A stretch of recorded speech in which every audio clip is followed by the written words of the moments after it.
ত্রয়োদশ জাতীয় সংসদ নির্বাচনে জয়ী হওয়ায় বিএনপি চেয়ারম্যান তারেক রহমানকে শুভেচ্ছা জানিয়েছেন বিশ্বের বিভিন্ন দেশ এবং সরকার ও রাষ্ট্রপ্রধানরা।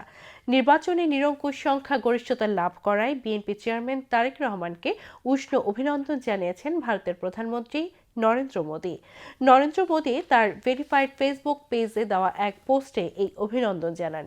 ভারত একটি গণতান্ত্রিক, প্রগতিশীল ও অন্তর্ভুক্তিমূলক বাংলাদেশের প্রতি সমর্থন অব্যাহত রাখবে বলে পোস্টে উল্লেখ করেন নরেন্দ্র মোদী।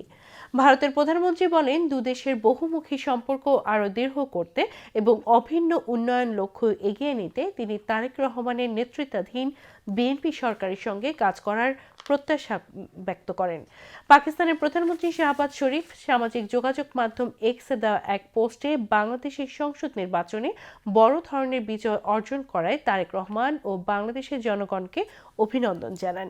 শাহবাজ শরীফ বলেন, পাকিস্তান বাংলাদেশের নতুন নেতৃত্বের সঙ্গে ঘনিষ্ঠভাবে কাজ করতে চায়, যাতে দুই দেশের ঐতিহাসিক দ্বিপাক্ষীয় সম্পর্ক আরও দৃঢ় হয় এবং দক্ষিণ এশিয়া ও এর বাইরে শান্তি, স্থিতিশীলতা ও উন্নয়নের ক্ষেত্রে অভিন্ন লক্ষ্য এগিয়ে নেওয়া যায়।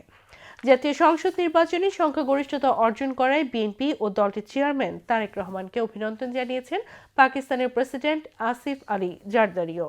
ত্রয়োদশ জাতীয় সংসদ নির্বাচনে ঐতিহাসিক বিজয়ের জন্য বিএনপি ও দলটির চেয়ারম্যান তারেক রহমানকে শুভেচ্ছা জানিয়েছে ঢাকাস্থ মার্কিন দূতাবাস। আজ ঢাকার মার্কিন দূতাবাসের ভেরিফাইড ফেসবুক পেজে দেওয়া এক পোস্টে এই শুভেচ্ছা জানানো হয়।